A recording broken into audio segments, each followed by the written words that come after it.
now. Right, well, a formal good evening, everybody, and welcome to our Nichols and Perks virtual Burgundy tasting, which we're all looking forward to. Just to make sure we're all on the same page, we would like you to remain muted, as there's quite a lot of us here this evening. What we'll do at the end of the evening, we will unmute you, and then you can join in and actually chat and put your cameras on if you wish. If you wish to remain anonymous, then of course you can do so. It's not compulsory, but if you want to hang around for a little bit afterwards and have a chat with us all, then you're very welcome to do so. And in the meantime, please use the chat facilities and ask us questions. Tell us what you're eating. I'm always keen to know what food matches that you have concocted to go with the wines, because that always works. It always works well. Let us know what you think of the wines as we go along as well. So I think we're just about ready to hand over to Cal. So I'm going to pass over to my esteemed colleague Callum this evening. Burgundy's got a very special place in his heart, as well as Nichols and Perks is corporately. So Callum, tell us why. Tell us about Nichols and Perks. Definitely, Tim. Cheers. How are you doing? You still locked down? I still see those curtains. Yeah. Well, there's a little flash of Burgundy in it. Yeah. So I thought see, I wore the jumper, so yeah, getting in the spirit of Burgundy. But yeah, hello everyone. Hope you're all doing well. Firstly, I'd say if you've not yet done so, please pour the reds. They really will open up nicely as the tasting progresses. So as Tim kind of mentioned, we've got a really good number for this evening tasting again. So around 90 participants, which is great. And there's a lot of new customers to Nichols and Perks as well. So I'll just give a bit of a introduction to the company that Tim and I both work for. Now, we are located in Stourbridge, a small town in the West Midlands. And Nichols and Perks are actually one of the oldest wine and spirit merchants in the UK. And in fact, the world, dating back to 1797, when William Nichols first began trading as a grocer, a druggist, and a wine spirit merchant. Now, the company's actually been in my family since the 1940s, 1945 to be exact, when it was purchased by my great-grandfather, William Gardner. There are now members of the third and fourth generation at the helm, with myself being a member of the fourth generation. Now, we're actually still located in the original 16th century premises you see before you, and this was first leased by William Nichols for just 5 shillings per year. The building is actually owned right by the company now, and to this day continues to hold our offices, a small retail shop, and our famous 16th century cellars. If you've not been to visit us, when the shop is back open again, all being well, April the 12th, you will not regret it.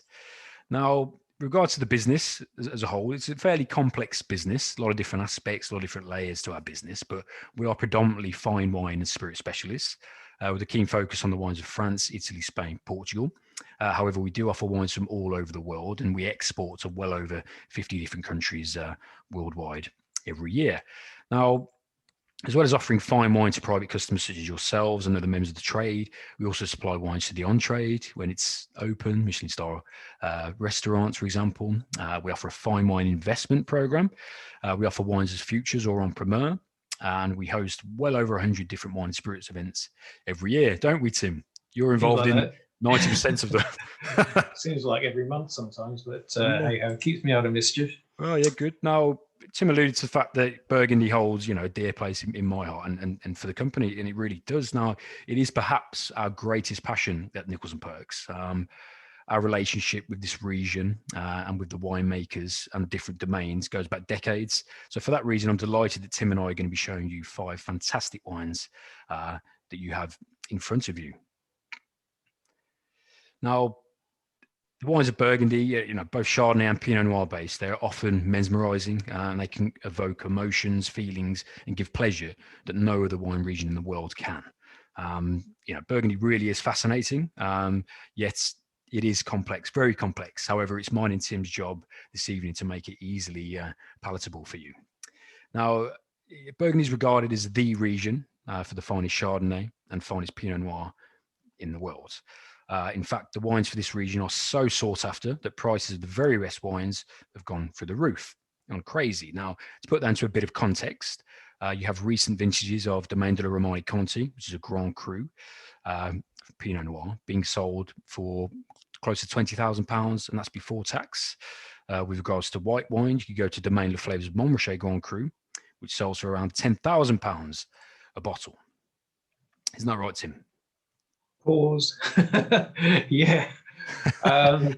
Not that that's not one that I've tried juggling with, actually, but there we go.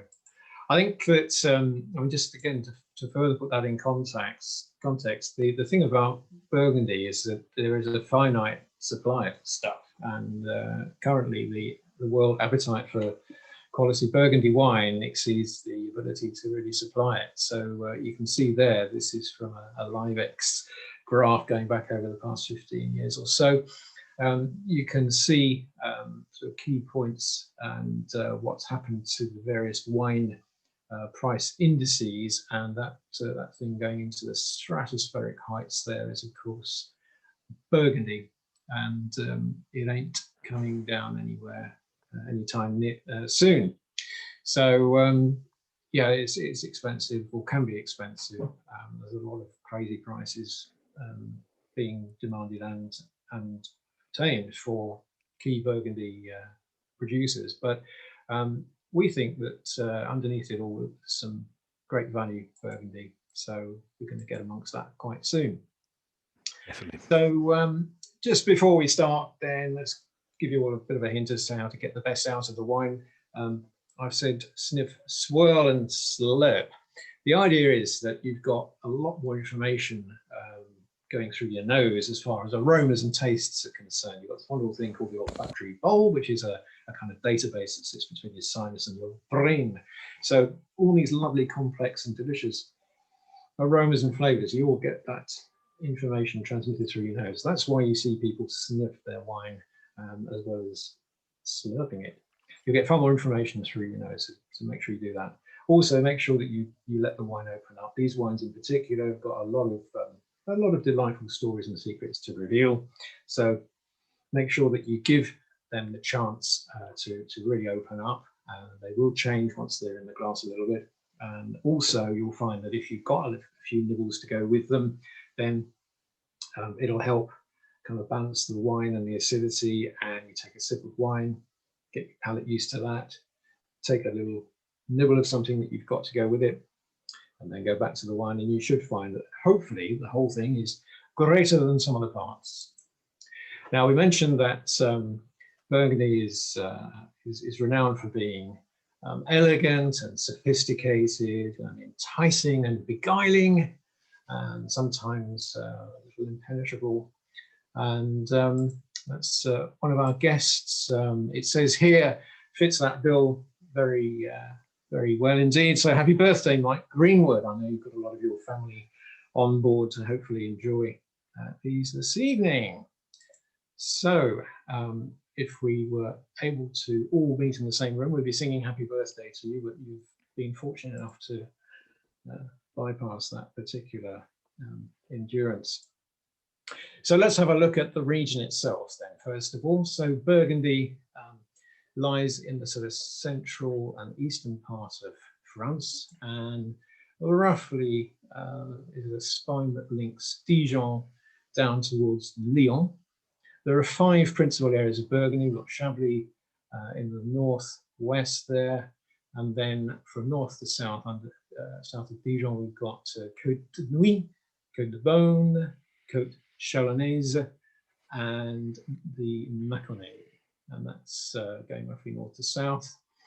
And Burgundy itself, I'll give you a little bit of a historical overview. It's a territory and a former administrative region of East Central France, taking its name from the Burgundians, who were East Germanic people who moved westwards beyond the Rhine during the late Roman period. Historically, the name has denoted numerous political entities, including kingdoms and duchies spanning territory as far south as the Mediterranean and going right up to the Low Countries. So geographically speaking, since the inception of the French departmental system following the Revolution, the name refers to the geographical area comprising 4 departments of the Côte d'Or, Saône-et-Loire, Yonne, and Nièvre. More recently, though, in 2016, Burgundy and Franche-Comté were merged for admin purposes into the new super region of Bourgogne-Franche-Comté. The region basically produces wine from just two grapes, Chardonnay, of course, and Pinot Noir. There are two other grapes that you might find a few wines from: the Aligoté white wine grape, and of course the Gamay red wine grape. But to all intents and purposes, the vast majority belong to Chardonnay and Pinot Noir. One last little thing before we move on is about terroir. This is a French word that describes the climate, the aspect, the soil, the vines, and it kind of summarizes all that. Nowhere is more kind of befitting of the term of terroir than Burgundy, because there are so many little parcels of land, and they all are different from one bit to the next, even just 100 meters down the road. So it's something of a patchwork and almost impenetrable to get to know, which is why it's our job to try and make that a little bit easier. So we'll explore that in a little bit more depth later on. I'm going to pass back to Cal now, who's going to give us a little bit of information about the structure of the wines. Yeah, cheers, Tim. Now, just before we go into the first wine, I'll mention that in Burgundy, there are 4 tiers of vineyard classification. So you have Regional, you have Village, you have Premier Cru, and then you have Grand Cru, which is the very pinnacle of the Burgundy wines. Now, the image in front of you is a breakdown of all of Burgundy's wine production. As you can see at the very top, Grand Cru production accounts for only 1.4% of total production, so very, very small amounts. Slightly more of it is from Pinot Noir. Premier Cru production accounts for just over 10% of all production, slightly more from Chardonnay. The Appellation Village accounts for just over 37% total production, the majority of which are from Chardonnay. And Appellation Regional, which is the classification of the first wine of the evening, accounts for just over half of Burgundy's entire production. Now, we'll get on to the first wine. Okay, so the first one of the evening is the 2016 Bourgogne Blanc from Domaine Bruno Collin.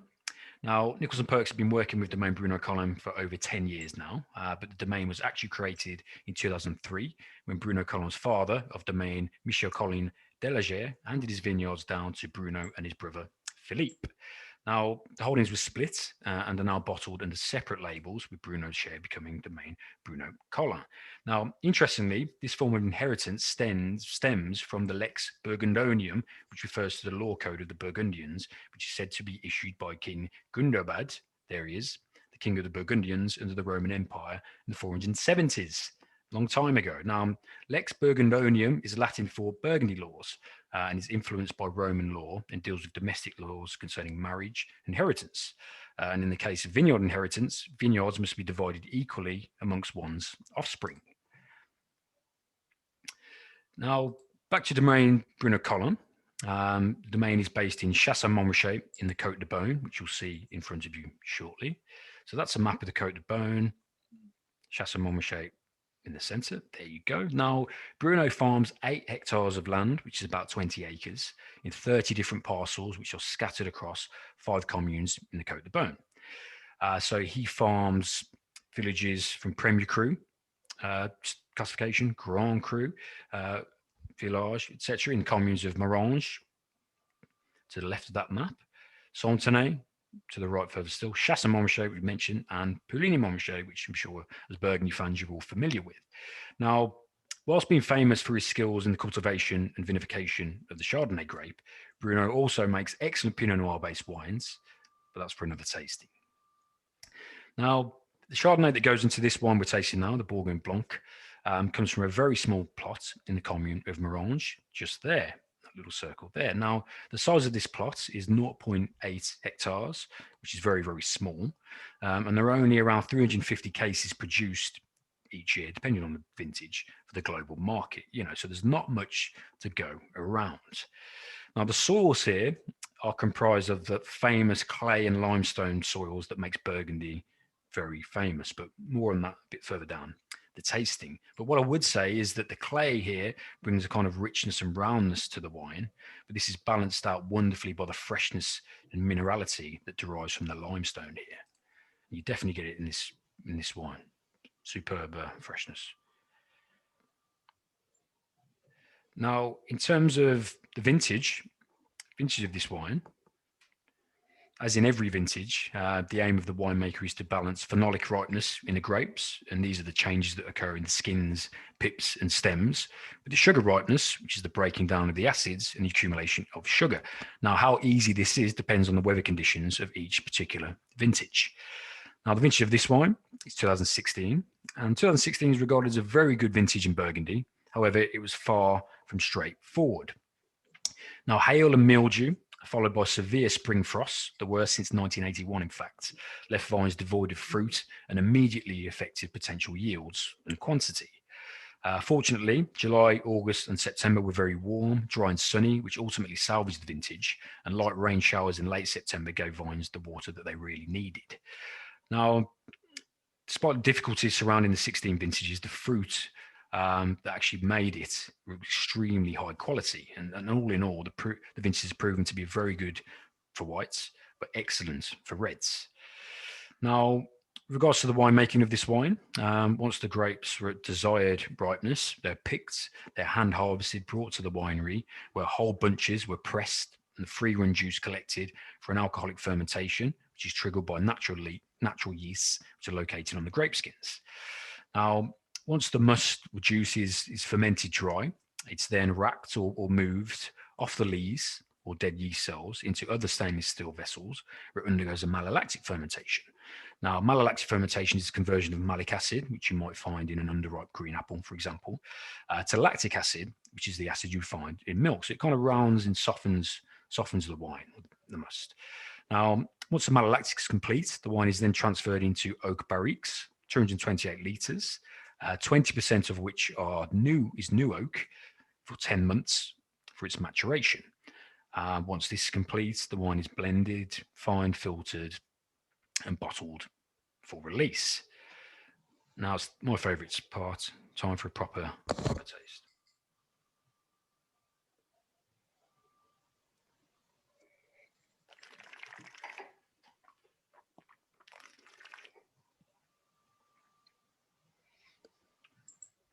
So the result, highly aromatic, quite rich, actually very structured, but ultimately well-balanced wine.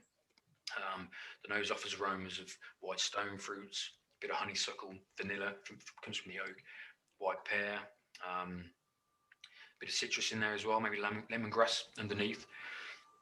The palate, like, super fresh, but that's balanced by the kind of impressive texture and right through at the core.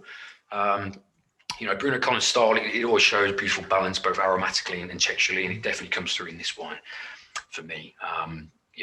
Very elegant, harmonious, with a lovely kind of mineral saline edge on the back, on the finish. And this comes from that kind of limestone soil that I mentioned previously. For me, I think this is an excellent Bourgogne Blanc, very, very high quality, with enough complexity to kind of keep you on your toes, and excellent value at £21.99. What do you reckon, Tim? I really enjoy that. I was actually also enjoying seeing how people are using various different methods to remove the screw caps. I did notice that, but it's all part of keeping the freshness in the bottle. And I think it's worked because I've tasted them all. They're showing really well. Yeah, I was going to say marigold gloves and tea towels, and that's not my sartorial evidence. It's just the tools of the job. So anyway, I hope you've all managed to access the wine. Yeah, and Tim, I'll jump in, but what I will say, if you've enjoyed this wine, we've actually got a Domaine Bruno Collin virtual tasting coming up with Bruno himself in June the 3rd. So yeah, as I say, if you enjoy this wine, you'll certainly enjoy the lineup for that event. Several Premier Cru, Chassamontrachet and Polini.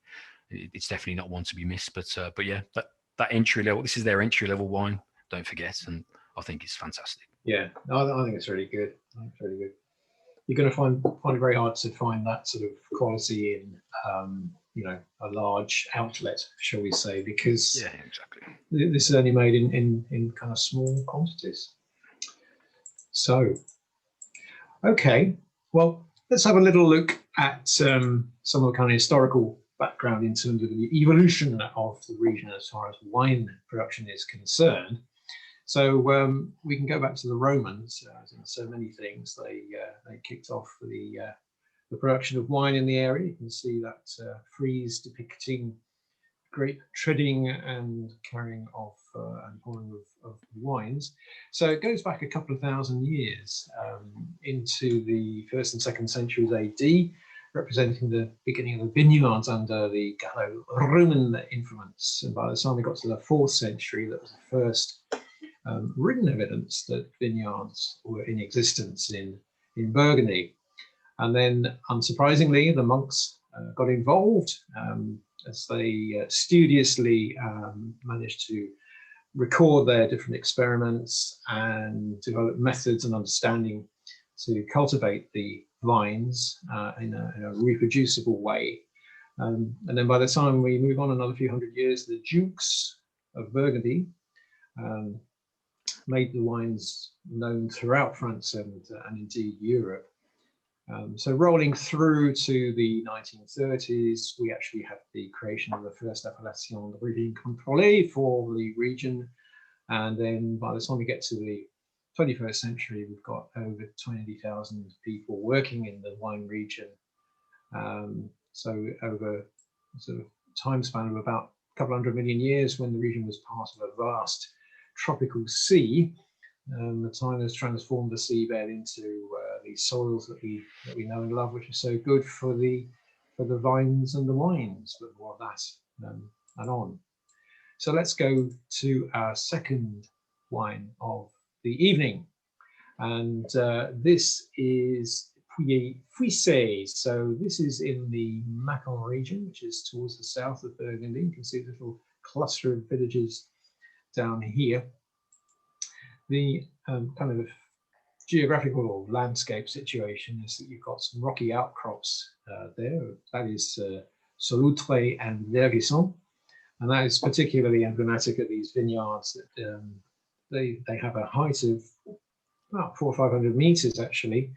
And it's one of these geological features where the eruption of the sort of soils from a couple 100 million years ago gave way to these fossilized limestones, identical to those found a little bit further north in the Côte d'Or.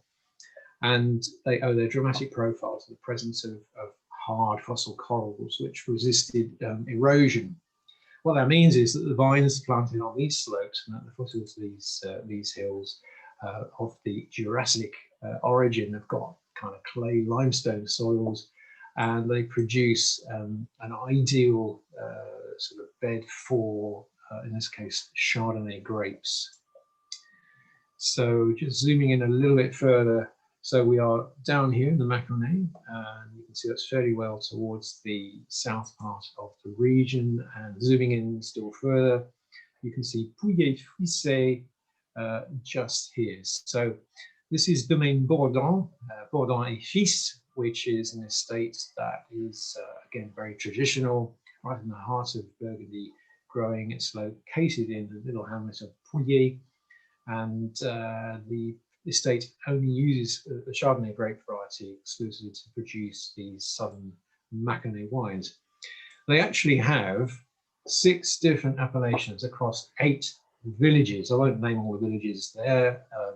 Write to me if you want the list. But they've actually, this is to illustrate really the diversity in such a small geographical area.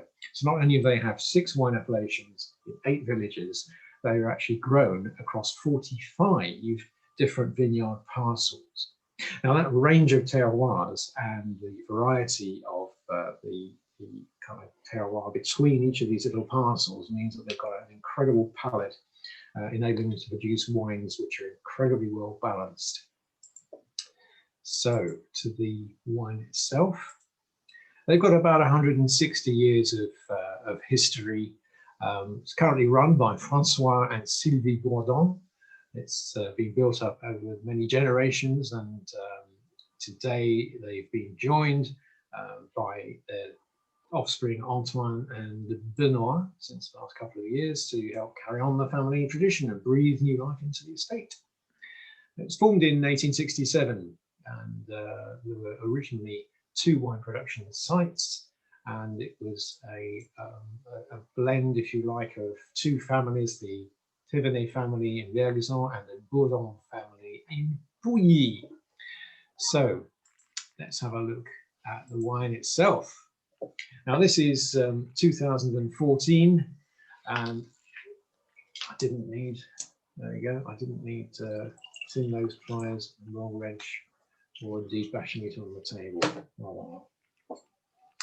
So interestingly enough, there is Monsieur Bourdon himself. The wine itself did not use any oak.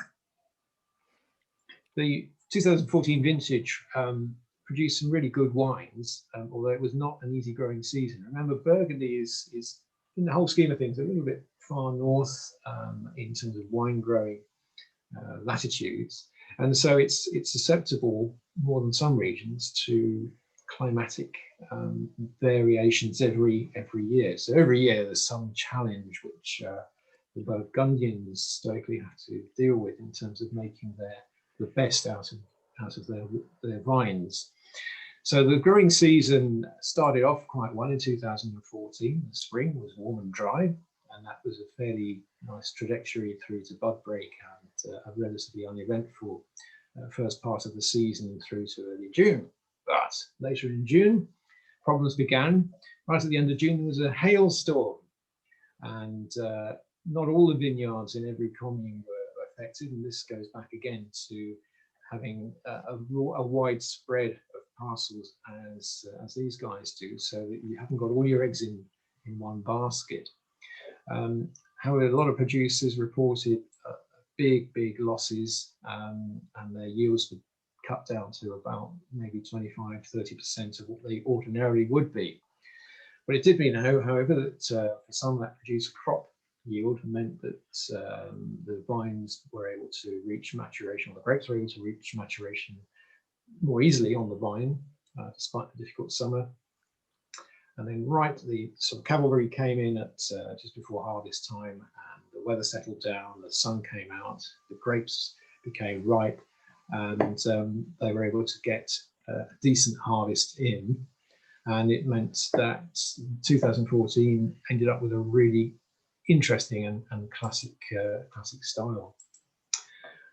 It's been said as a general rule, 2014 is not quite as taut as the 2010s, but they're fruitier than 2012s with a more pleasing early equilibrium, and they're quite ripe, generally riper and richer in the 08s, and they have the best balance of all these excellent years. So those years that are quoted there by Stephen Tanzer from Venus Media are some of the best white Burgundy years in the last 10 or 20 years. And this is 2014 has got an interesting and nice balance of all of the good points there. Yep. So again, it's I think it's interesting. This one is drinking really well now. It's relatively fruit forward, quite juicy. There's a lot of intensity, and it's the malolactic fermentation that has, I think, created a slightly softer edge to it. There's no oak used in this. It almost tastes as if there is a little bit of oak, but there isn't, and that's just the richness of the grapes. What do you think about this one, Cal? Yeah, I agree with what you're saying, but also with this for pre-frise, it's got a bit of bottle age, so that bit of bottle age adds to that kind of that richness. It gives it a slight bit of oxidative edge, which can be a bit of vanilla in there and add to the body. But I will add that, you talked about the 14 vintage, and for me, it's certainly up there with the best white Burgundy vintages, ever or that I'm familiar with. That's for sure. Absolutely fantastic. And what I would say is a bit of advice to you guys: if you see any 14 white Burgundy, give it a go, because absolutely fantastic. I'm very impressed with this, I must say. And again, coming in at for a whisker under £20, I think that's fabulous. Yeah. Really good, really good. Yeah. Okay. Right, let's just take a brief pause. And we've got a quintessential Burgundian scene there. There's the bread, there's the wine, there's the deux chevaux.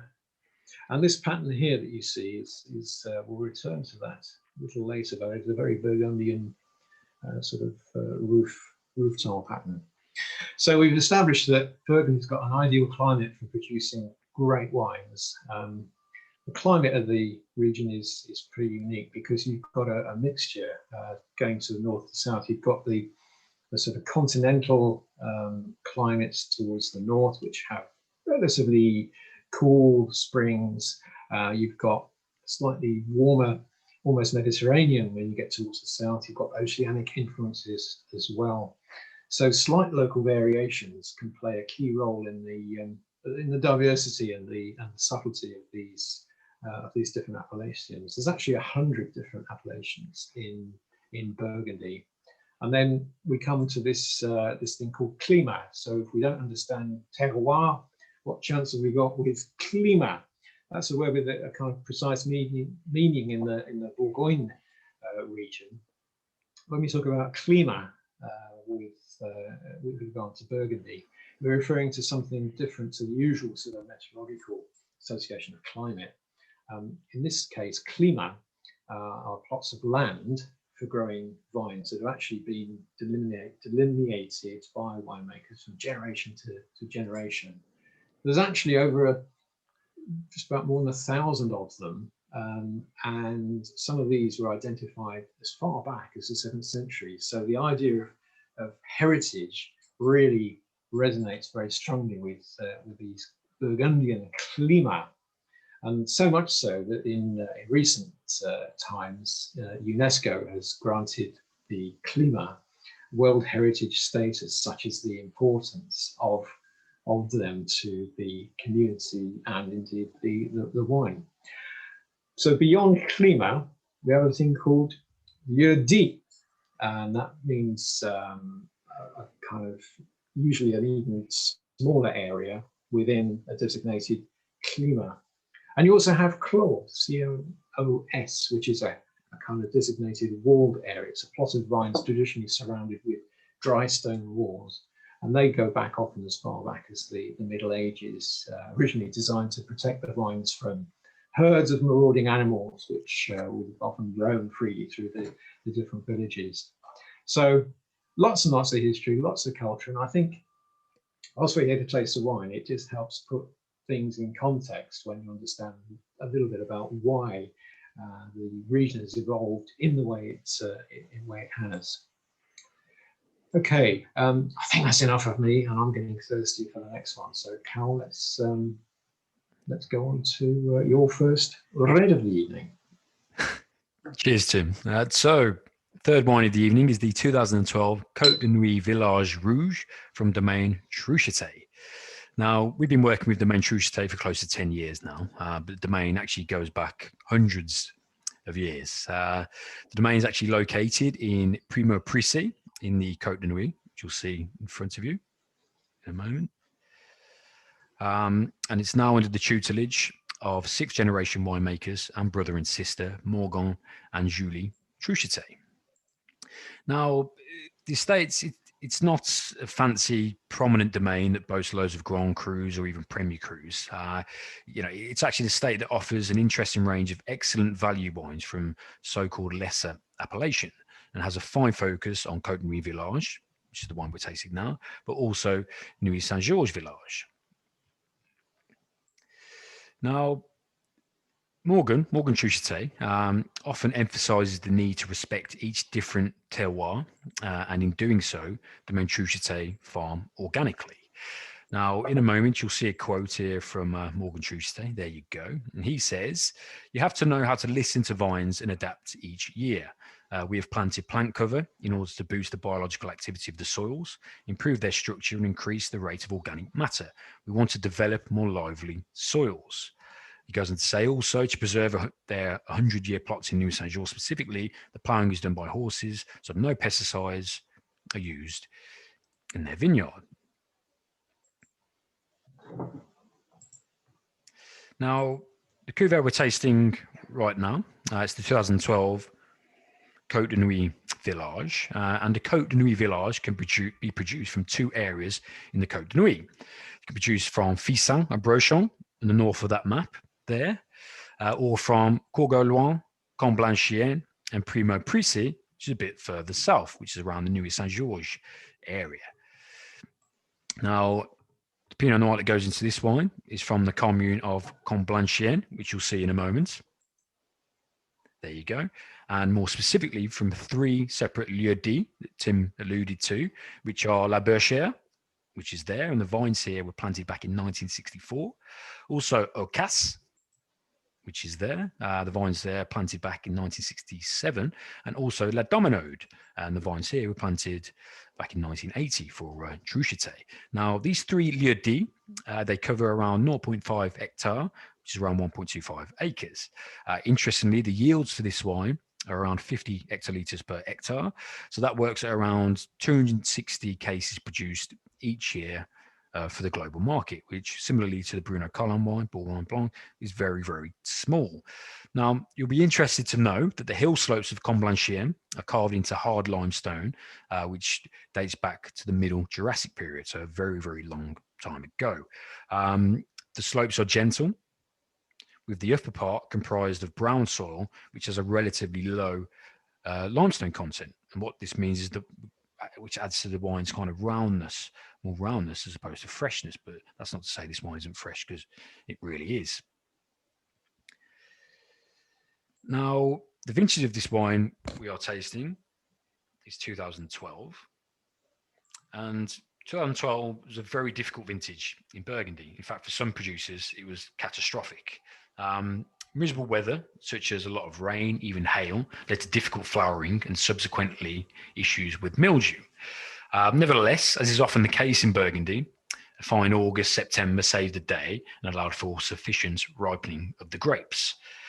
Now, in regards to the winemaking of this wine, the Pinot Noir is hand harvested, it's brought to the winery, it's destemmed, it's pressed, and then a cold soaked maceration occurs, which is essentially a pre-alcoholic fermentation maceration.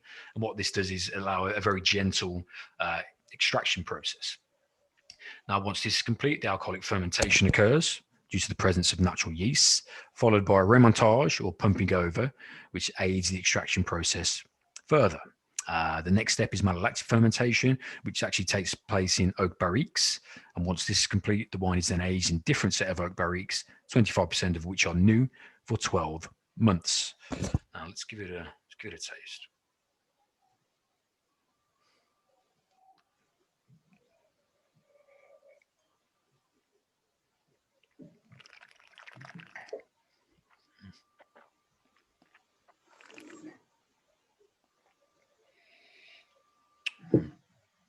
Now you can see the developed colour, touch of garnet at the rim, so you can tell this is a maturing wine or a mature wine. The nose gets aromas of black cherry for me, dates, prunes, damsons, bit earthy. I get the kind of Coca-Cola bottle sweets, herbal too, maybe a touch of oregano or sage. Subtle spice there. Let's see what else. Nuttiness, quite savoury and gamey as well. But it's a mature but extremely complex nose. Palate's fresh, concentrated red and black fruits. So I get that cola bottle flavour that I got on the aromatics. Tannin very, very elegant, almost completely resolved. I mean, for me, a very well-made wine, really good length on the finish as well. And I think it's an excellent wine, for under £25, £24.50, particularly for a red Burgundy that's 12 years old and from the Côte de Nuit, which, that's unheard of. Interestingly, Morgan Trucheté told us that this wine drinks best between 8 and 10 years old. And for me, this, I can't disagree with that. I think it's drinking fantastically now. So no need to cellar it, drink it. Sunday afternoon in front of the fire. Fantastic. What do you think, Tim? Yeah, I think it's great. I think it's so typical of a Burgundy Pinot Noir. I think a lot of people might be used to New World Pinot Noirs. New Zealand makes some great examples, where you get lots of fruit forwardness, but this is altogether more complex, more takes a while to reveal its true self. But I think the balance is fabulous. I'd certainly agree that the drinking window is pretty much bang on now. You've got the freshness is still there, but you've got this underlying slight gaminess, which you referred to, and this term that we call forest floor. Imagine, I know we're past autumn now, but imagine an autumnal morning as the sort of mist is just gently clearing, and you're walking through a deciduous forest and get that slight earthy, deciduous aroma of sort of moist leaves and earth. And Sous-bois, Tim. Sous-bois on the wood, eh? Underneath the wood. Yeah, no, and that's true. And I think this is again another wine that really cries out for having something nice to match with it. It's not going to be very complicated, but if you've got some saucisson or even sausage rolls, some pâté, this would really balance well. Get a nice pâté forestière and stick that in your gob and have a sip of this. I think that'd go really well.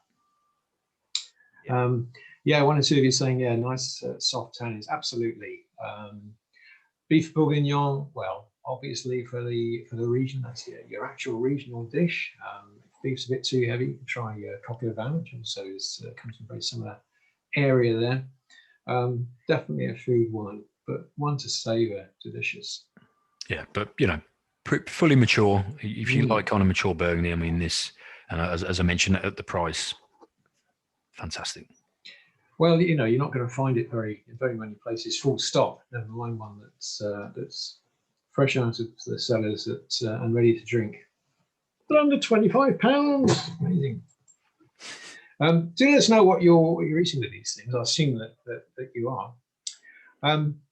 So whilst you're cleansing your palate, ready for the next one, have a little bit more of a look at the earth. So there's a unique subsoil around these parts where Pinot Noir and Chardonnay really flourish. Go back, as I think I mentioned a bit earlier, 250 million years. You've got this kind of soupy tropical lagoon, and over the following couple 100 million years, the sand below comes packed with the remains of all these algae and shellfish. And then you've got part of the rock formed by the limestone, by that marine sediment.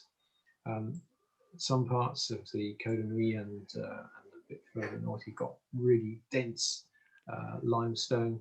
Softens up a little bit when you go a little bit further south. You've got some 30 million years ago, which is a mere bagatelle in the whole scheme of these prehistoric timelines. There was a shock wave as the tectonic plates jutted about, and that caused some of these hollows and bumps that you see in the region, and that has kind of set the framework, if you like, or literally the foundations for the area as we know it today. So these geological movements are what allowed these patchwork quilt of thousands of different plots, varying between combinations of clay and limestone and marl, which is kind of a mixture there too. And so those are what really lent themselves to the formation of these clima. So the main grape varieties, which you know, Pinot Noir and Chardonnay, they draw their character from this particular kind of soil.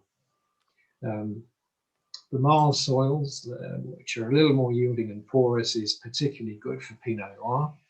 And so this, as I said, is literally the foundations of why the grapes are as good as they are. So interestingly, only a few decades ago, researchers discovered that the soil actually contains dietary elements and microorganisms that are good for you. Their role is also essential in the development of the wine's aromatic qualities. So just like sunshine hours and photosynthesis, average temperature and rainfall, they all help define the characteristics of the region. So The climat, which we talked about before, lends itself to these tiny little parcels of land. We've got lovely temperatures in the summer, around 20 degrees in July and August. Ideal amount of rain for encouraging the vine growth, just about 700 millimeters a year, mainly between May and June, which is a crucial time for the grapes on the vine. We've got a northerly wind that will often limit the humidity of some of the plots, that stop the chance of mold developing. And then, of course, you've got all these slopes generated by these tectonic plate shifts. And that means that the slopes will enjoy, or allow the vines to enjoy, the best hours of sunshine. It's all good stuff, isn't it? So let's have a look now at our next wine, which is comes from a little place called Giry, which you can see there in the Côte Chalonnaise. It's a little town right in the middle there. Mostly red wines are made here. And in fact, the town is well known for producing incredibly good value red wines. It's one of the unsung heroes, if you like, almost a jewel in the crown of the Côte Chalonnaise. It's a limestone strip through which the crystalline massif of Mont Saint-Vincent gives way to the west. And it's about 35 kilometers long and 7 kilometers wide. This kind of region here, and it's got an altitude of between 200 and 300 meters. 24 Premier Cru vineyards, and the one that we are looking at here is the Moissannet. So they've got an interesting history. Nichols and Perks have actually been working with the company for about 70 odd years now, since or maybe even just a little less than that, maybe 50 years, but certainly since Callum's grandfather's day. This is quite an ancient estate in Beaune, going back to the latter part of the 19th century. Interestingly, Nichols and Perks have got stock from all over this region, but in particular for the Moissannet, I understand, Callum, we've got magnums of 2005 lurking. Yeah, well, that's magnums of 2005 Montrachet, so pretty rare stuff. But maybe we'll crack those out on a tasting one day, Tim. Who knows? That sounds like an idea. I don't think we'll invite anybody else there. Yeah, just me and you. Yes. We'll enjoy those. And a little bit of pate. It's interesting that Robert Parker actually described Roland Moissannet as one of the most dashing Burgundian winemakers. And they've got an extensive library of wines going back, would you believe, to the 1950s, which again, Nichols and Perks has been fortunate enough to dip into from time to time for our clients. In more recent years, the domain has developed under new management, and there have been some significant investments in the cellars and the vineyard holdings. But this is a kind of rare thing in Burgundy, that most producers are required to sell pretty much their entire annual production to finance the next year's vintage. So they're able to keep only a limited amount of stock of back vintages in the cellars. But these guys have got over 1 million bottles of well-matured Burgundy, and they sell them off at a little bit at a time, from time to time. So, in fact, there is what Robert Parker says. They've got stunning aged cellars, one of the most significant in Burgundy, producing wonderful, high-quality wines that red is very complex and individual. There's a picture of the little village there. So that's the background. There's the cellars, revealing some of the squillions of bottles that they've got secreted away there. In more recent years, they have engaged Claudie Jobard. There's another Jobard with another winemaking dynasty. She's been the head winemaker there for the past 16 years or so.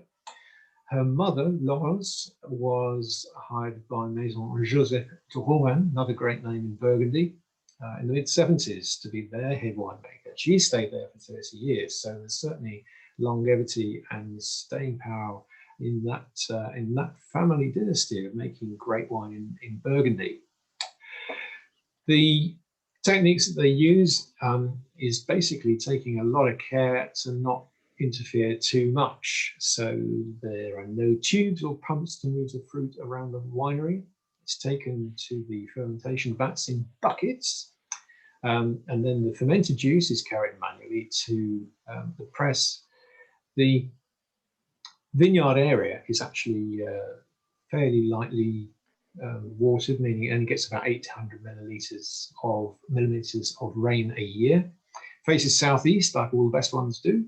So that allows the early temperature in the morning to pick up and kickstart the grape and the sugar development process in the grapes.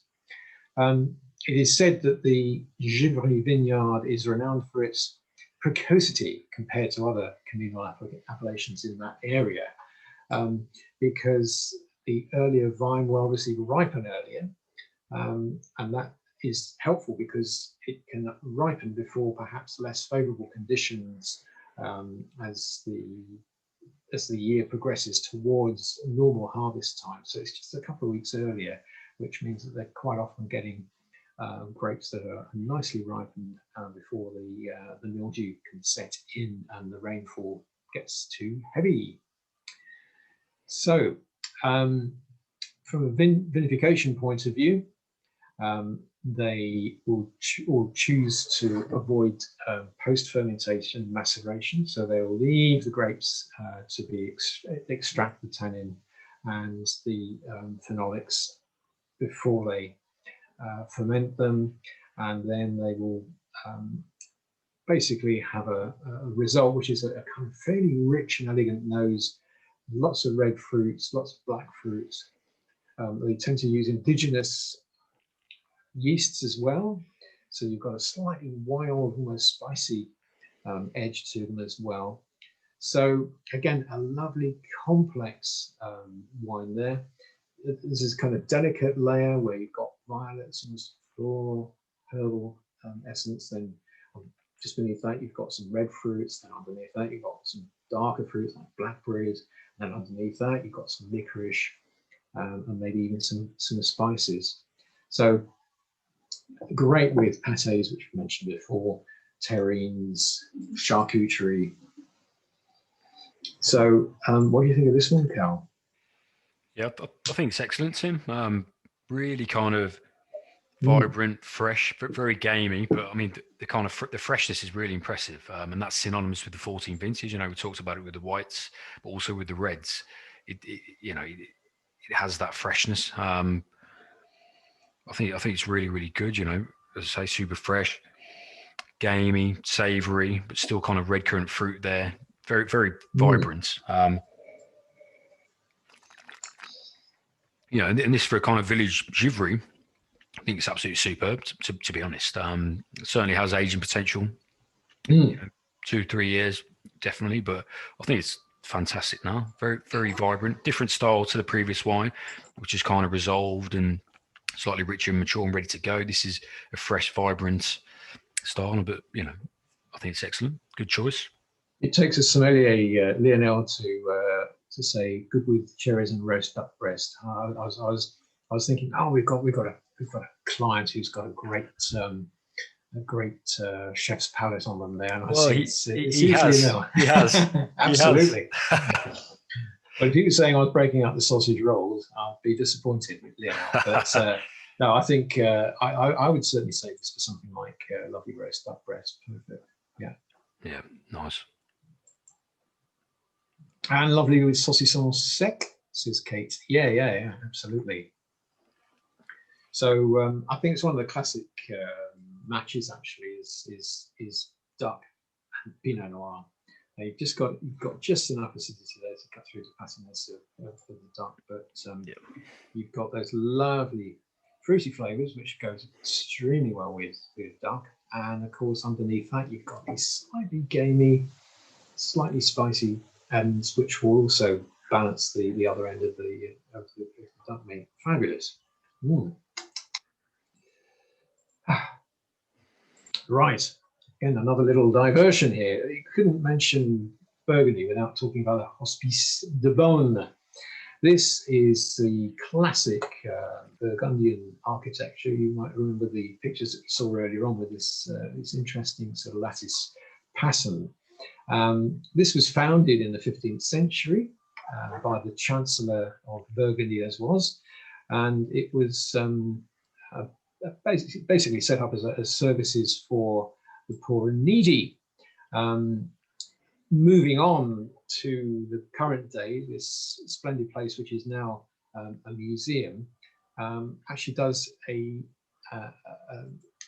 auction every year in November, a charity auction where the proceeds are distributed to our cultural and sort of needy people, as well as you know, in the region and beyond. And that shows the inside there. You've got these, and this was for the poor. We've got these beautifully designed and executed sort of individual booths with curtains there. That was your 15th century hospital. They're incredibly well preserved, and they, you know, it's a tradition that was started a long time ago, and the auction has been carried on since 2005 by Chris's every year. They set a record total figure, well, I think last year, the year before, raising over 13,500, sorry, I'm talking about 13.5 million euros for charity, which from a relatively small pool of resources is an impressive thing. I'm going to ask you a little question here now, which is relating to the Hospice. The Hospice de Beaune received the first patient of the 1st of January of what year? Is it 1452, 1453, 1454? 1455, which isn't there, 1456 or 57. So obviously wasn't 1455.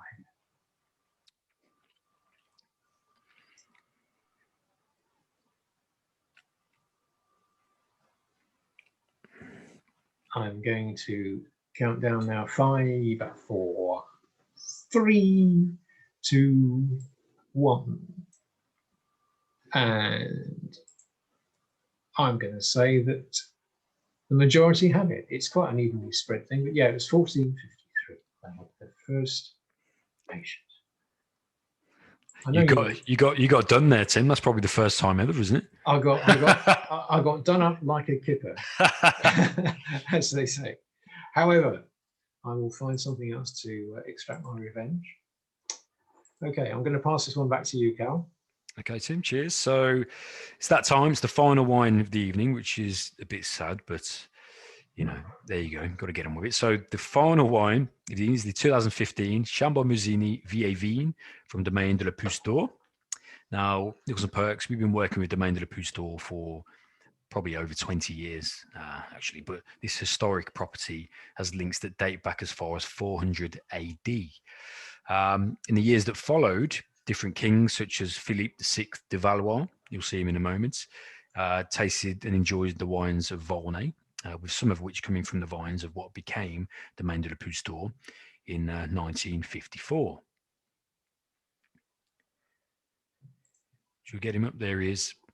Now, the domain's located in Volnay in the Côte de Beaune, which you'll see in front of you, and was a little more recently, in 1997, purchased by engineer and inventor Patrick Londanger, who devoted significant financial and human resources to restore the image of this iconic domain by improving viticulture and vinicultural practices, as well as acquiring several new plots across Burgundy. Now, since 2013, Patrick's son, Benoit, has helped with the winemaking, and their ambitions on quality are reflected in the deep respect of the terroir they run. And this notion is cemented further by the fact that Domain farms and holds the biodynamic certification. Now, today, the domain represents around 17 hectares of vines in the emblematic villages of Volnay, Chambon-Musigny, where the wine we're tasting now is from, Corton, Pommard, Pouligny-Montrachet, Maurice-Saint-Denis, and Fontenay. And within these vines, the property offers 5 Grand Crus, 11 Premier Crus, of which there are 3 that are monopoles. Now, a monopole is essentially a lieu-dit, Tim mentioned previously, or potentially an entire climat that's actually owned by a single domain.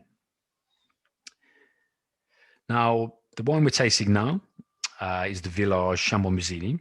And interestingly, this is the only Village wine that Domaine de la Pousse d'Or bottle. The others are either Premier Cru or Grand Cru in classification. Now, the commune of Chambon-Musigny is located in the Côte de Nuits, which you'll see in a moment.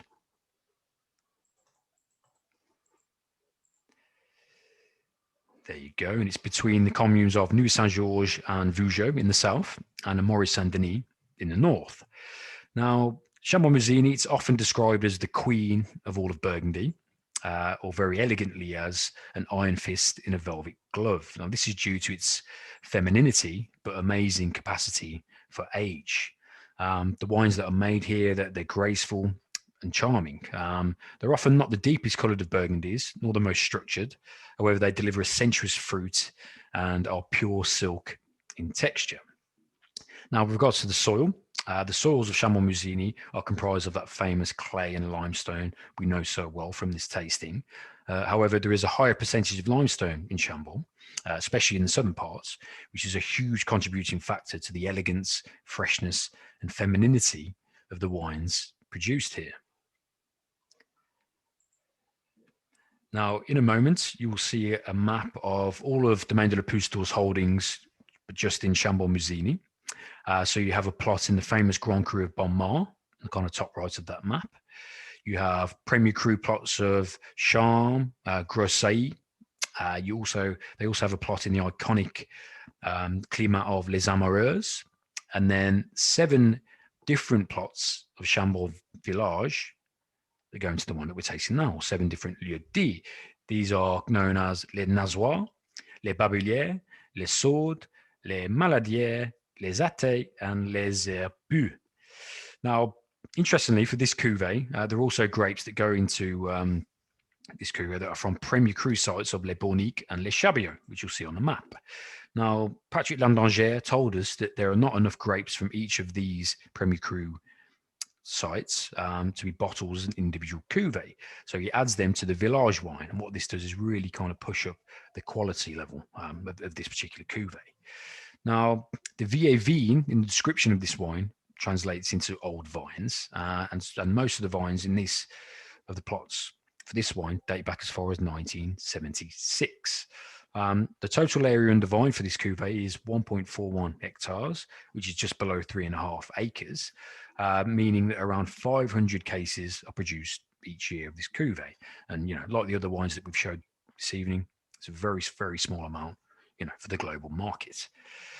Now, the interesting thing about this wine is the vintage. And the vintage of this wine is 2015. And 2015 is regarded as a great vintage in Burgundy for Pinot Noir. After a particularly mild winter, 2014 into 2015, the vines flowered early, fast and efficiently, and there were very good or generous crop levels. And the growing season benefited from some much needed rain in June. July, however, was seriously hot, brutally hot, in fact, for the first 2 or 3 weeks, and there was hardly a drop of rain. Vignerons were actually shelving holiday plans and preparing for a record early harvest, but the weather broke and the Burgundians celebrated. Now, at the end of July, much of August was relatively cool, damp and cloudy, which allowed the vines to recover from the excessive heat. Next came a relatively but not exceptionally early harvest in the first weeks of September, and the result was a decent quantity of healthy, evenly ripe grapes. Now, I've got a few quotes in front of you, you'll see in a second, from wine critics about the 2015 red Burgundy vintage. Now you have Tim Atkin. He states that 2015 is certainly a great vintage for reds. Roger Voss of the Wine Enthusiast publication, he states that Burgundy's 2015 Pinot Noir vintage is one of the greatest vintages of the century. And Jancis Robinson, she states that 2015 reds are seriously impressive. So an excellent vintage, Tim. Caught me with my mouth full. Now, I was just savouring that. Yeah, right. You know, it's a great one, but we'll come on to that in a sec. Now, with regards to the winemaking of this wine, as I mentioned earlier, Domaine de la Pustor farm organically and biodynamically, meaning no use of artificial chemical fertilizers, pesticides, fungicides, and herbicides, but also a spiritual, ethical, and ecological approach to agriculture. Now, the grapes of this wine, they're hand harvested from the 7 plots, plus the 2 Premier Cru plots of Les Borniques and Les Chabillons. They're brought to the winery, they're sorted, and the grapes undergo a cold maceration for around 7 days. The grape must then undergoes an alcoholic fermentation and then a further maceration for around 21 days to extract that anthocyanin and tannin from the skins further still. After this is complete, a malolactic fermentation goes ahead in oak barriques, followed by élevage or aging in oak barriques for up to 18 months. Now, time for a taste.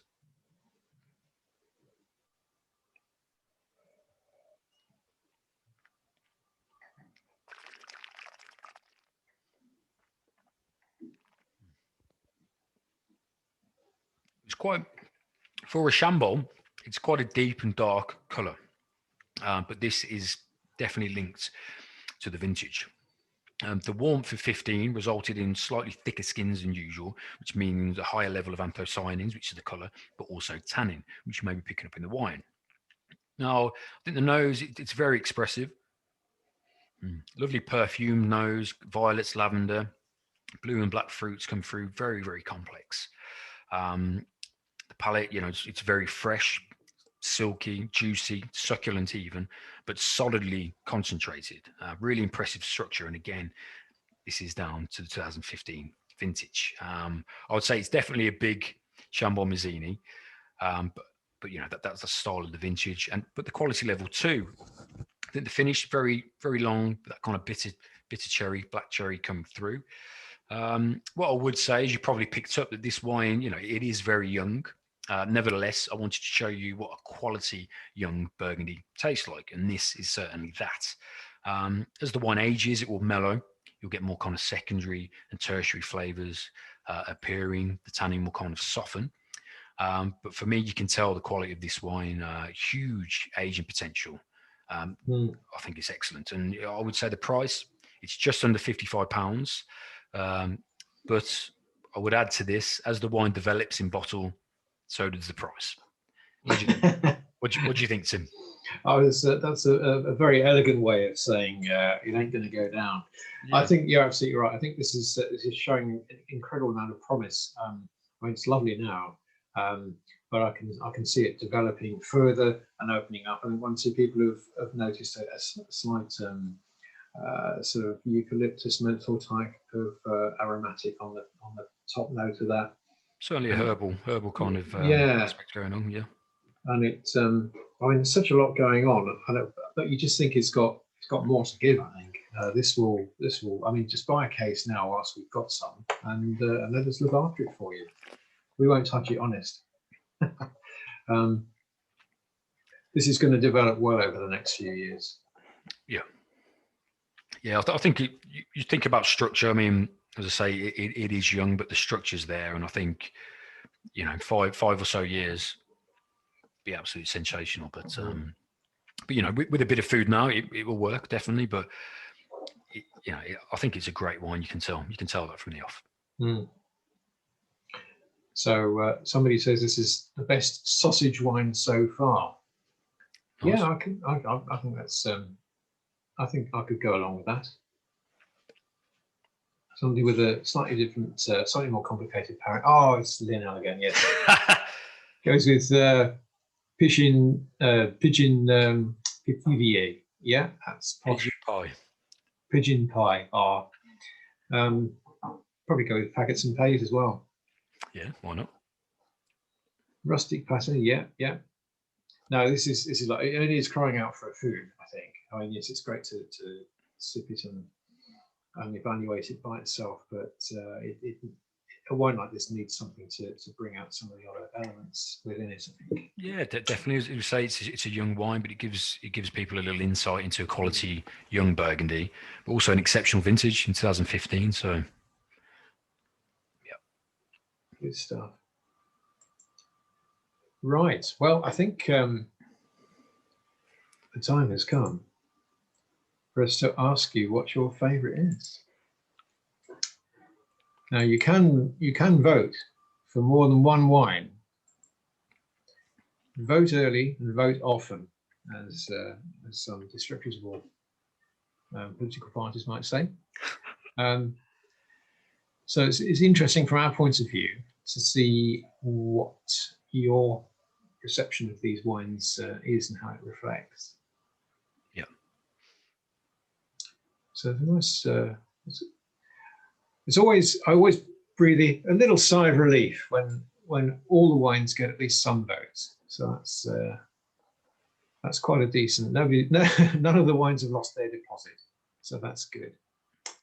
I think it's great. It's a fantastic spread, and I kind of second the opinion that all the wines have been excellent tonight from opening them up before the tasting. I thought they showed fantastic. So very pleased with the way the wine showed. Yeah, very good. Absolutely. But I'm going to share those results. The most popular one, unsurprisingly, perhaps, given its position in the running order and the fact that it does carry a little bit of a price premium, was the last one. But they all got some support, so that's great. And that's really good. Now we've got, I think, one more thing to show you here. So let's just pop this up. We've got some super events coming up over the next weeks and months. We will be adding to them as we go on. And in fact, as one or two people have been inquiring, will you be carrying on with these after you're allowed to open up again and return to whatever normality may be in the months ahead? And I think the short answer is yes, if the demand is there, which I'm convinced it will be. Interestingly, when we do our own cellar-based tastings, we get obviously people coming from a relatively small distance, unless they're perhaps visiting friends and family in our immediate vicinity. And I can say that probably 80% of you good people tonight come from much further than 20, 25 miles away from our epicenter in Stourbridge. So that says that providing you can't think of anything better to do on a Friday night in the months ahead, we will be continuing with these because I think it's a great way of staying in touch with you as friends and customers, and also for you to stay in touch with your friends and family throughout the UK. So yes, we've got wonderful Saint-Emilion with a great master sommelier, Dimitri Ménard, at the end of this month. And we've got our own Spanish Delights evening on the 9th of April, Loire Valley on the 16th, Chateau Chasse-Spleen with the redoubtable Jean-Pierre Foubet on the 29th of April, who offered Callum anything he wanted except his money and his body. And then Chateau Musard, we've added this one quite recently. And last time Elliot O'Mara came up a couple of years ago, that was a fabulous evening. So we're going to do this virtually. I'm sure anyone who's had any passing acquaintance with Chateau Musard products will be looking forward to that. Callum mentioned earlier on that we've got Bruno Collin coming along virtually on the 3rd of June. Yeah, well, I'll nip in there, Tim. I mean, yeah, Go in there. If you're a fan of white Burgundy, obviously you've tasted the Bourgogne Blanc 60 today, but that's going to be a great tasting. Absolutely fantastic. With the main man himself. So, you know, if you like white Burgundy, that's a must.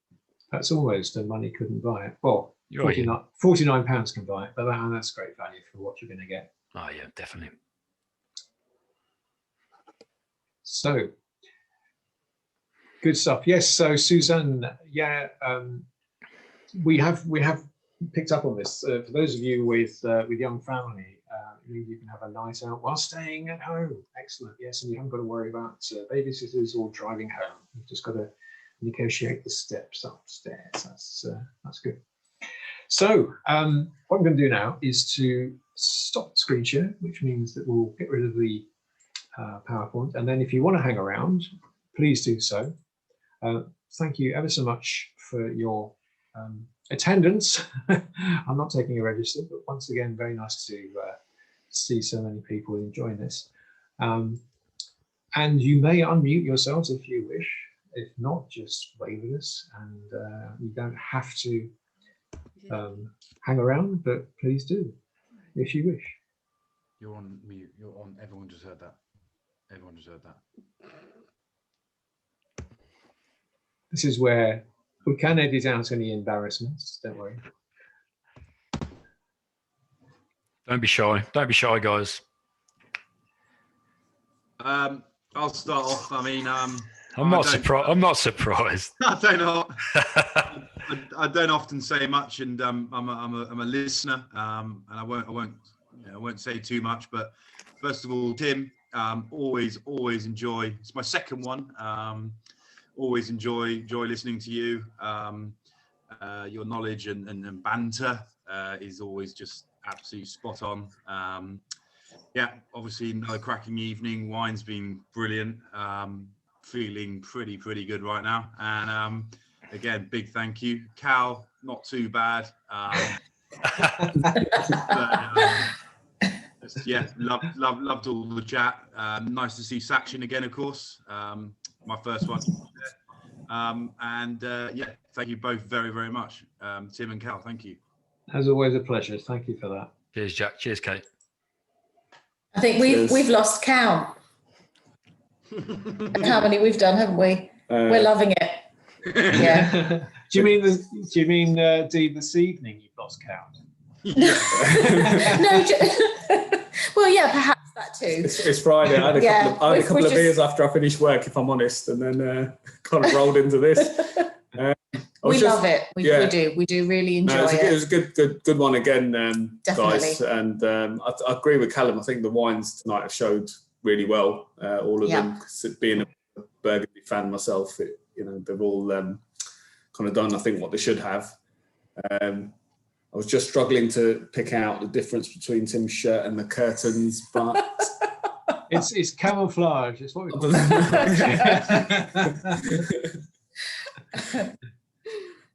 it looks like I could have cut mine out of your curtains, but no. Well, I'm just giving you some inspiration. What was your favourite, Satch? What was your pick this evening?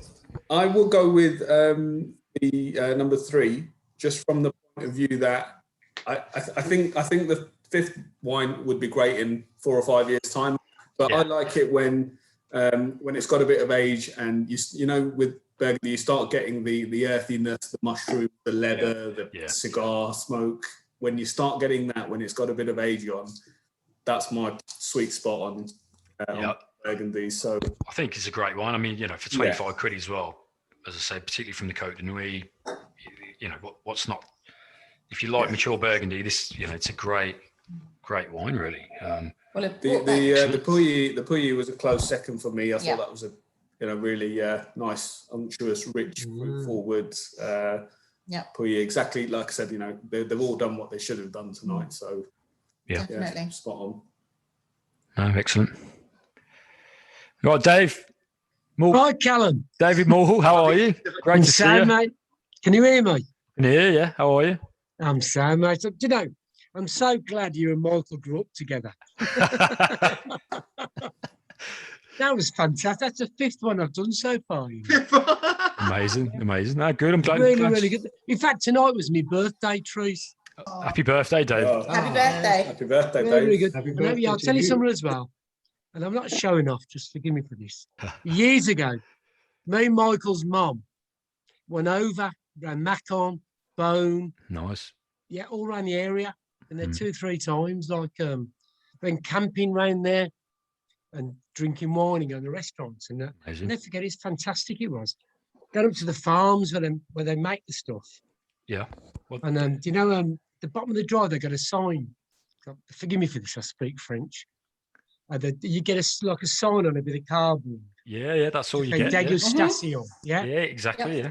Yeah. And it's fantastic, isn't it? Well, it's interesting because you can compare it to Bordeaux, where there's a lot of money being pumped in and stuff like that. But in Burgundy, like you say, they're essentially farmers, aren't they? They are, Essentially yeah. farmers doing a thing, producing tiny amounts comparatively.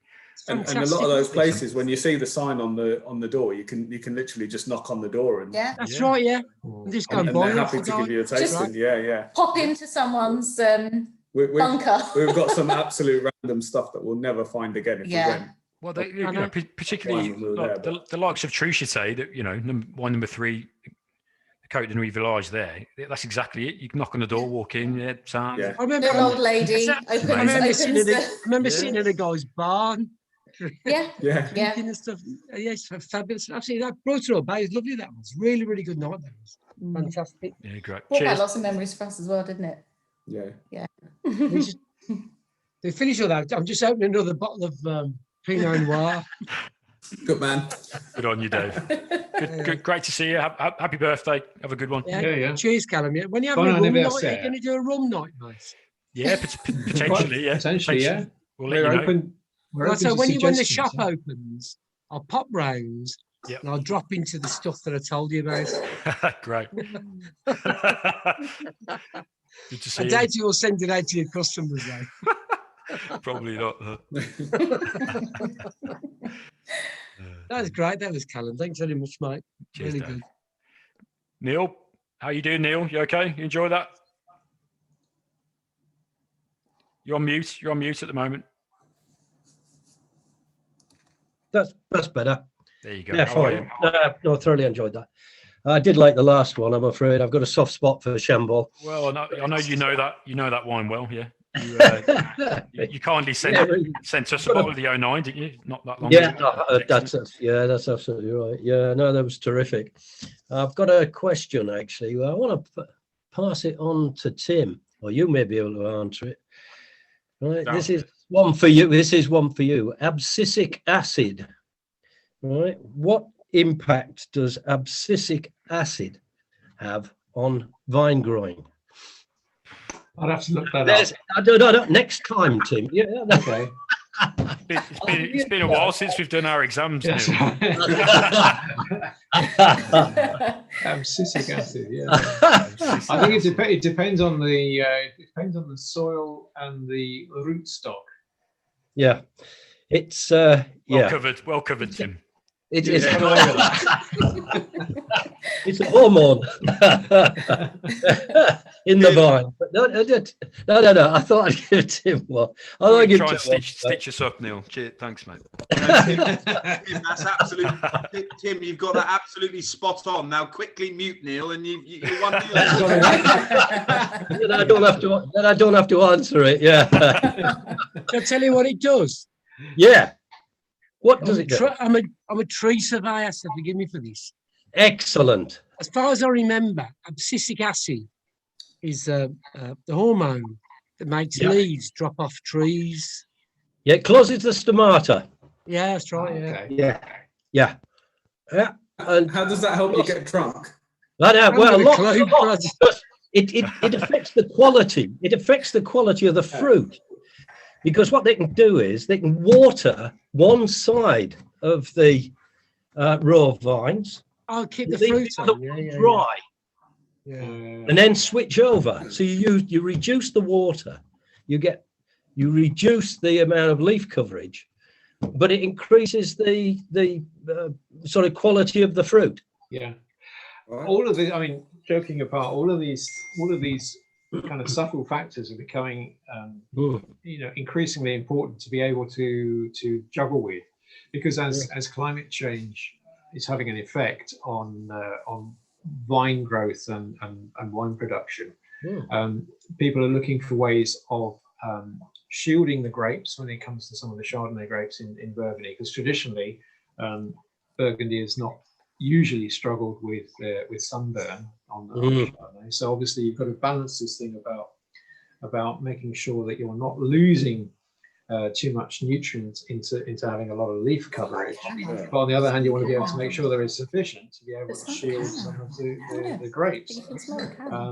So all of these things are a big ongoing juggling act, as we're seeing bigger sort of movements in climate over the last 20 years than we probably have in the previous, I don't know, 50 or 100.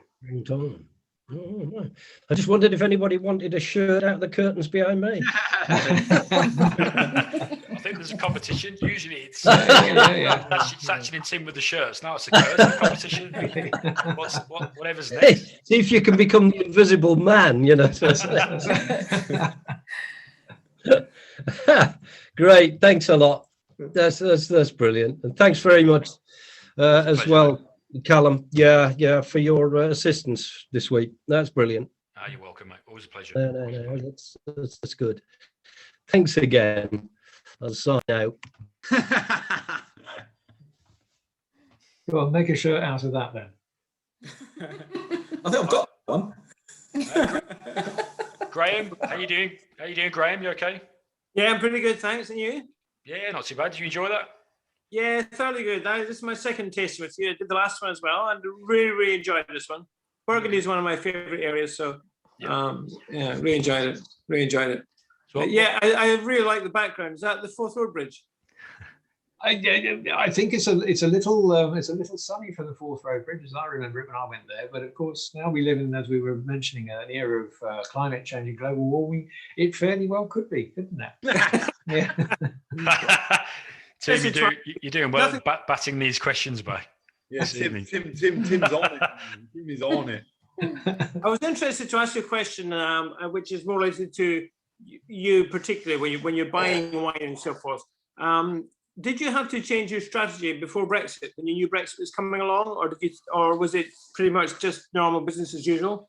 And has Brexit, now that it's happened, affected you in any way as far as purchasing wine? Yeah, so you kind of go. We've kind of gone with it really, but there certainly are things you have to consider. So shipping charges have increased. So in terms of level of production, you have to think about that. But yeah. That's the main thing, really. Hold on to get it. Daddy was at some point say, "No, you're Spanish." Hold on. Hi.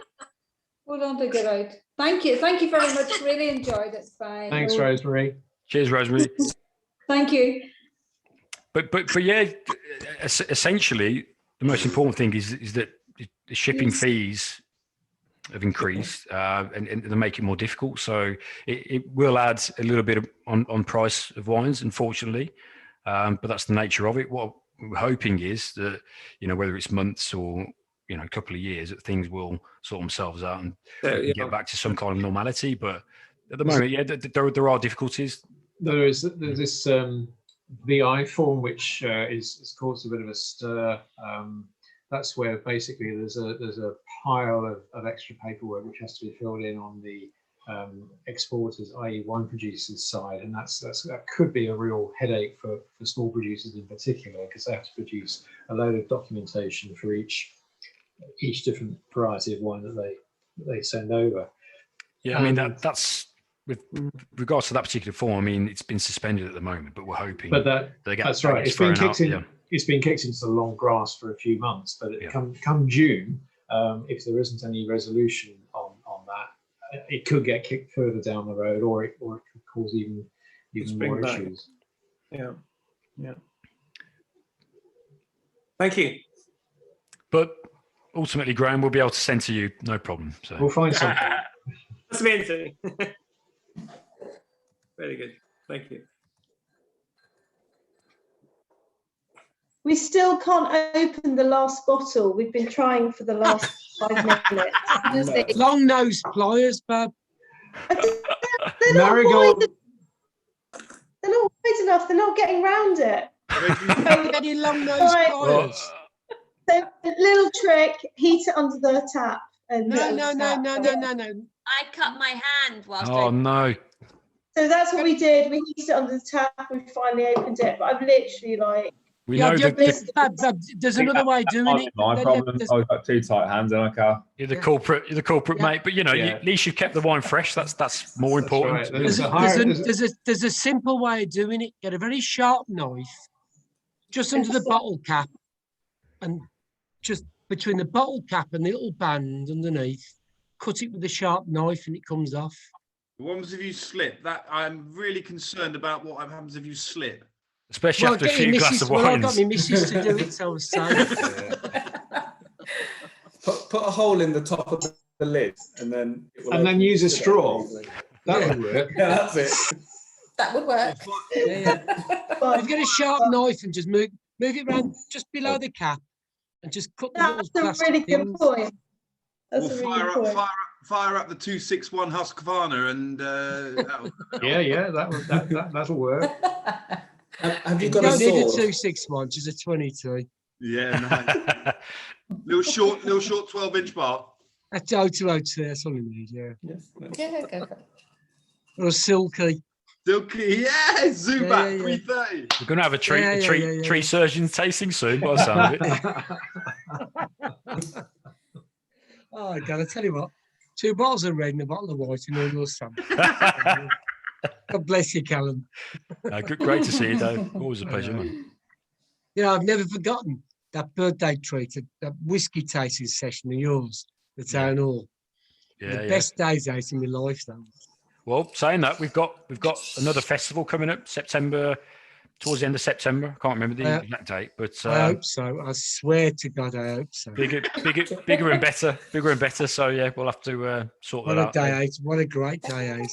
Yeah. 21st. 21st or 22nd? 21st. Yeah, Satch, he knows his whiskey, definitely. So I'll be there. Satch and Dee will be there. We'll be there. Yeah. You've inspired us. We're going to carry on with the Burgundy tonight. So Yeah, good on you. Good on you. man. we Good bought man. this in we went there 2008 when we first started going out together, Nice. Ah, and that was like one of our little holidays. So Amazing. we were drinking fantastic wine, and I tell you what, one thing about Bonn is we had the most gourmet doner kebab ever. Like, Amazing. so we've been out drinking wine all day. Came back, saw a kebab shop, thinking never see a kebab shop. We weren't expecting to find a kebab shop, but it was honestly. It was really best- good, wasn't it? memorable, I think. It's with sounds amazing wine. Superb. Okay, ladies and gents, I think the time has come. So just on behalf of Cal and myself, just like to say once again, thanks ever so much for hanging around with us and hopefully enjoying this evening's little travel around the Burgundian wines that we like here. Hope you like them too. And we will be seeing you, I hope, in the weeks to come on another same time, same channel, Nichols and Perks virtual wine tasting. So, Cheers, guys. Have a good one. cheerio. Thanks. Bonsoir, bientôt, hein? Bientôt. Bonsoir, à bientôt. À la prochaine. Cheers, guys. See you guys. Bon bien. Cheers. Bye. See you guys. See ya. See ya. You know. No, nice. No, nice.